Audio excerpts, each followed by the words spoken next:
ফল না হওয়ার কারণ হলো একটাই, পিঁপড়ে এই নিচ থেকে উপর পর্যন্ত খেয়ে নিয়েছে। ছোটো ছোটো পোকা আছে এবং অনেক পিঁপড়ে কিন্তু এই গাছে জমে আছে। তবে কিছুটা বাধা ছিল যে ঢেঁড়স একটা সবজি, যেটাকে বলা হয় ইংরেজিতে ওরকা বা লেডিস ফিঙ্গার, যেটা কোষ্ঠকাঠিন্য হজমে সাহায্য করে, ত্বকেরও খুব বেশ উপকার করে। পুরোটাই হাত দিয়ে করবো না, জানি না কোন জিনিসে খেয়েছে। পাকাটা খেতে একটু অন্য টাইপের লাগে, চিকচিক চিকচিক করবে। এটা পুরোটাই দেখো কাদা জমে গেছে, যে এটা কিন্তু নোংরা না, কিন্তু ওই মাটিটা জমে গেছে। এই দেখো মাটির ভেতরে সবুজ অংশটুকু আছে, আর পচে গু হয়ে গেছে, পুরো লাগে। আমার কিন্তু পছন্দের সবজি ঢেঁড়স, একবারে সুন্দর তাজা তাজা একবারে। এগুলো কাঁচা অবস্থায়ও আমরা ছোটোবেলাতে অনেক খেয়েছি, খাওয়া যায়।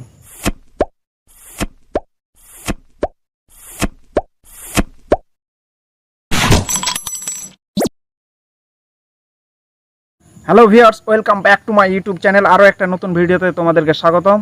আজকে ফাইনালি অনেক দিন পরে এই যে পিছনের বেড়াটা দেখা যাচ্ছে, যখন এই পিছনের বেড়াটা তৈরি হয়েছিল অল্প অল্প এই বেড়াতে যখন ছোট ছোট গাছ, ঢেঁড়স গাছ, ঝিঙে গাছগুলো যখন হয়েছিল এবং বৃষ্টির দাপটে তাদের অবস্থা কেমন ছিল সেই ভিডিও আমি তোমাদেরকে দিয়েছিলাম।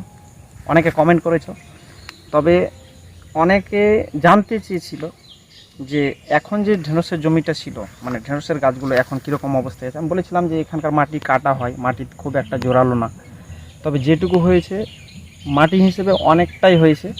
তবে ঢেঁড়স গাছগুলোতে ঢেঁড়স চলে এসছে। ঢেঁড়স একটা সবজি, সেটা জানোই ভালোভাবে, যেটাকে আমরা রাম পটল বা রাম পোল্লা এরকম কিছু একটা বলি। তার মধ্যে এখানে দেখো যে ঝিঙেও আছে, হয়তো এটা হয়তো চোখে পড়েনি, তবে এই ঝিঙেটা থাকা অবস্থায় পেকে গেছে। এটা বীজ তৈরি হবে, এর জন্য হয়তো বাবা রেখে দিয়েছেন। কাছাকাছি যদি দেখানো যায় তবে সেটা বোঝা যাবে। তবে এই গাছগুলো ফল না হওয়ার কারণ হলো একটাই, যে এই যে কালো কালো পিঁপড়েগুলো যে রয়েছে, এগুলো কিন্তু প্রচুর ক্ষতি করছে। এখানে দেখো যে যেখানে ফল হবে সেখানেই কিন্তু পিঁপড়ে, মানে এখানে ফুলের ওপরে এই জায়গাটাতে ফুলের এখানে পিঁপড়ে কিন্তু দেখতে পাবে।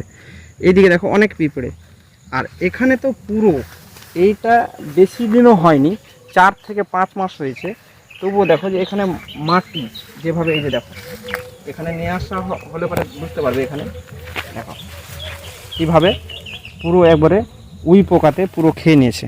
দেখো বেড়াটা কীভাবে খাচ্ছে, দেখো এই যে এগুলো এই নিচ থেকে উপর পর্যন্ত খেয়ে নিয়েছে পুরোটাই। আমি ভেতরে গিয়ে দেখাবো, বেশি দেরি করব না। তবে এইটা ছিল পুরনো, যেহেতু তার জন্য হয়তো তাড়াতাড়ি খেয়ে নিয়েছে। নতুনটা এখনও অক্ষত অবস্থায় রয়েছে। আমরা ভেতরে যাব, প্রচুর পরিমাণে পিঁপড়ে। এখানে আরেকবার যদি নেওয়া যায় ফোকাসে এই জায়গাটা, তাহলে বুঝতে পারবে যে ছোট ছোট পোকা এবং ছোট ছোট পিঁপড়ে রয়েছে। দেখো কত কীরকম পরিমাণে। এখানে যদি ভালোভাবে দেখানো যায় তাহলে ছোট ছোট পোকা আছে এবং অনেক পিঁপড়ে কিন্তু এই গাছে জমে আছে। তবে ভেতরেরগুলো কীরকম অবস্থায় আছে সেগুলো দেখানোর চেষ্টা করছি, চলো। সব ফ্রেন্ডস, আমরা খুব তালা চাবি করিনি, তবে কিছুটা বাধা ছিল একটা দড়ি দিয়ে, শক্ত দড়ি দিয়ে। দড়িটাও প্রায় ক্ষয়ে গেছে। এটাকে আমি হালকাভাবে যাব, কেন যে এদিকটা পুরোটাই একবারে ভারী হয়ে গেছে, বর্ষাতে পুরো ভারী হয়ে গেছে। ভেতরে যাওয়ার চেষ্টা করবো, আসো।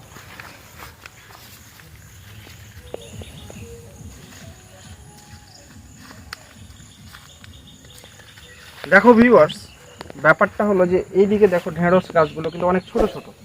ঢেঁড়স নেই বললেই চলে, ঢেঁড়স কিন্তু নেই, একটা দুটো গাছে হয়েছে ছোট ছোট। তবে ওই দিকের গাছগুলো, নিচের অংশের গাছগুলোতে কিন্তু একটু বড় বড় গাছ, আর এগুলোতে ঢেঁড়স এসেছে। খুব একটা বেশি পরিমাণে না আসলেও আমাদের পরিবারে খাওয়ার সমান, যতটুকু প্রয়োজন, যতটুকু আমাদের পরিবারের চাহিদাটা মিটেই যায়। বেড়া দেখে বুঝতেই পারছো যে এটা কোনো ব্যবসা ক্ষেত্রে বা কোনো বিজনেস ক্ষেত্রে এটা লাগানো হয়নি বা এটা চাষ করা হয়নি। এটা বাড়িতে সারভাইভের জন্যই সেটা লাগানো হয়। তবে এই ঢেঁড়সগুলো কীরকম অবস্থায় আছে সেগুলো তোমাকে দেখাবো। ঢেঁড়সের কথাগুলো বলতে গিয়ে এটা আমি একটা ঢেঁড়স এখান থেকে দেখাবো, যে ঢেঁড়সগুলো বেশ কিন্তু ভালো লাগে। আমার কিন্তু পছন্দের সবজি ঢেঁড়স। তবে দেখো এখানে আমি ঢেঁড়সটা ভাঙলাম, এখানে রয়েছে অনেক, এখানেও ঢেঁড়স রয়েছে, প্রায় প্রত্যেকটা গাছে রয়েছে। ফুল ধরে আছে, প্রায় গাছে রয়েছে। প্রায় প্রত্যেকটা গাছে রয়েছে ঢেঁড়স। ঢেঁড়সের ভেতরের অংশটা খুব সুন্দর, ক্লিন, পরিষ্কার আছে একবারে, কোনো রকমের, একবারে সুন্দর, তাজা তাজা একবারে। এগুলো কাঁচা অবস্থায়ও আমরা ছোটোবেলাতে অনেক খেয়েছি, খাওয়া যায়, কাঁচা অবস্থাতেও খাওয়া যায়, তবে খুব একটা স্বাদের না, বিদঘুটে একটু কীরকম লাগে, কিন্তু খাওয়া যায়। আগেই বলেছিলাম যে ঢেঁড়স একটা সবজি, যেটাকে বলা হয় ইংরেজিতে ওরকা বা লেডিস ফিঙ্গার। এখনও কিন্তু ফুল আছে। এটা একটা সবজি খুব ভালো, যেটা কোষ্ঠকাঠিন্য হজমে সাহায্য করে, আর ত্বকেরও খুব বেশ উপকার করে, যেটা খুব একটা ভালো পছন্দের সবজি, যেটা মাছের ঝোল, মাছের সাথে বিভিন্ন আর অন্য কোনো সবজির সাথে সেটা সুন্দরভাবে রান্না করে পরিবেশন করা হয়, আর বেশ ভালো লাগে। বিশেষ করে ঢেঁড়সের যে ভাজাটা যে তৈরি হয়, সেই ভাজাটা খুব সুন্দর লাগে, খুব ভালো লাগে। ডালের সাথে ঢেঁড়সের ভাজা যদি পাওয়া যায় তাহলে জমে যায় একেবারে। গাছগুলোতে ঢেঁড়স কীরকম আছে, তবে আমি কিছু ঢেঁড়সের এখানে শুধু যে ঢেঁড়স ছিল তাই না, ঢেঁড়সের পাশাপাশি ছিল ঝিঙ্গা, আর ছিল আমরা যেটাকে বলি লালমি। এই লালমিগুলো দেখো যে কীরকম অবস্থা, যে দেখো নষ্ট হয়ে গেছে, বিভিন্ন রকমের পোকা, এবং এই দেখো কীভাবে হয়েছে। আরেকটা দেখলাম এখানে, আমি এটাকে পুরোটাই হাত দিয়ে করব না, জানি না এটা কোন জিনিসে খেয়েছে। পুরো দেখতে পাচ্ছ যে এটা পুরোটাই দেখো যে পেকে গেছে, এটা এটা এটা তবে আমি এটাকে এই যে এই অংশটা যে আছে দেখতে পাচ্ছ কীরকম অবস্থায় আছে, এটা পুরোটাই কিন্তু একবারে ফেটে গেছে। অনেক দিন পর্যন্ত বর্ষা গেল, এটা আমি সুন্দর করে এটার মাধ্যমে আমি দেখানোর চেষ্টা করব যে এটা কী অবস্থায় আছে, এই দিকটা কী অবস্থায় আছে। পুরো একবারে পুরো দারুণ সাদা অবস্থায় আছে একবারে পুরোটাই, বেশ ভালো। তবে এই বীজগুলো মনে হয় যে পরবর্তীতে আবার হয়তো বেরোতে পারে, বীজগুলো কিন্তু বেশ পরিপক্ক অবস্থায় আছে, দেখো খুব সুন্দর লাল টুকটুকে। আর এই অংশটা এই যে সাদা সাদা অংশটা যে আছে একবারে পুরো একবারে নরম, খেতে স্মুথ, খেতে একটু মানে পাকাটা খেতে একটু অন্য টাইপের লাগে, কাঁচাতেও বেশ ভালো লাগে, সবজি হিসেবে খাওয়া যায়, পাকাতেও খাওয়া যায়। তবে পাকাটা বেশ, আমার কিন্তু পাকা অবস্থায় পছন্দ না, কাঁচা যদি লবণ দিয়ে খাওয়া যায় তাহলে বেশ ভালো লাগে, কিন্তু পাকা অবস্থায় ভালো না। আমি এটাকে কেন করছি, এই যে বীজগুলো আবার কিন্তু জমিতে যাতে বেরিয়ে যায় তার জন্য এই ব্যবস্থা করছি, যাতে আবার নতুন করে যাতে এই লালমিটা যাতে নতুন করে যাতে লাগাতে না হয়। তবে এটা আরও আছে কাঁচা অবস্থায়, আমি এখানে দেখলাম বেশ।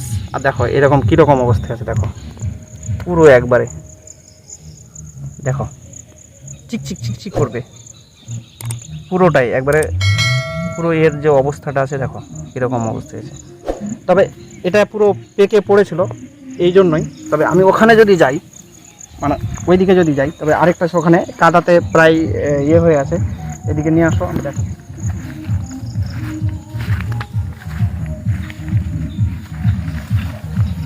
যেটা দেখাচ্ছিলাম সেটা হলো এইটা, দেখো এই জায়গাটা দেখো, এই জায়গাটা নিয়ে আসো, এই জায়গাটা পুরো হলুদ হয়ে গেছে, হালকা দেখে বুঝতে পারবে এটা এটা হলুদ অবস্থায় হয়ে গেছে।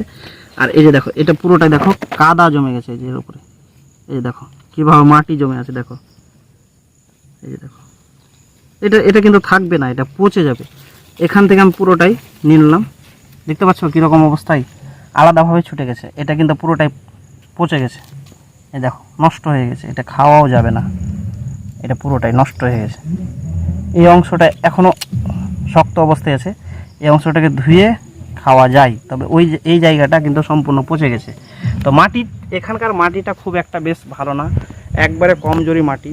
গাছগুলো দেখে বোঝাই যাচ্ছে যে শুধু ঢেঁড়স গাছ, এবং যে আমি দেখালাম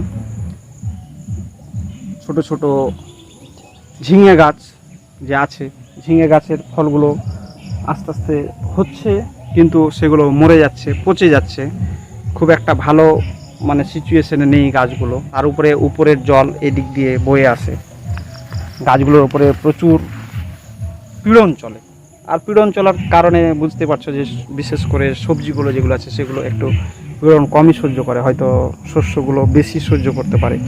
তবে এখানে আরেকটা জিনিস আমি দেখবো যে হয়তো এই যে এখানে যে একটা আছে, এই জায়গাটাতে যে একটা যে আছে যেটা ঝিঙাটা, তো এই ঝিঙাটা পরে হয়তো পাবো কি পাবো না জানি না, তবে এটা উপরেই আছে।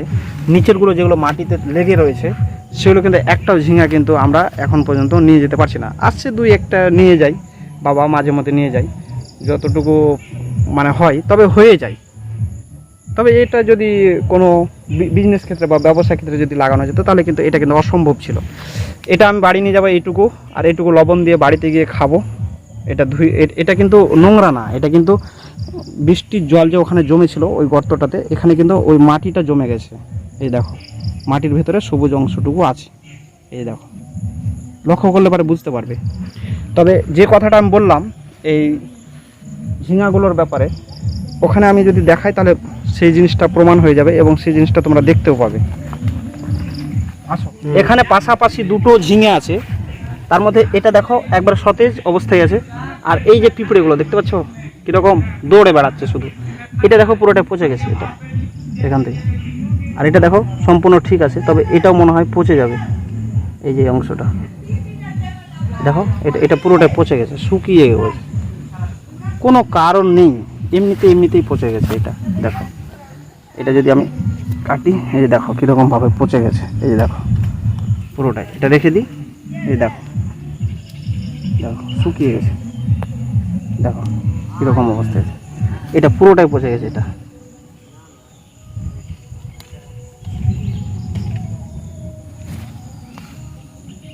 পুরোটাই পচে গেছে।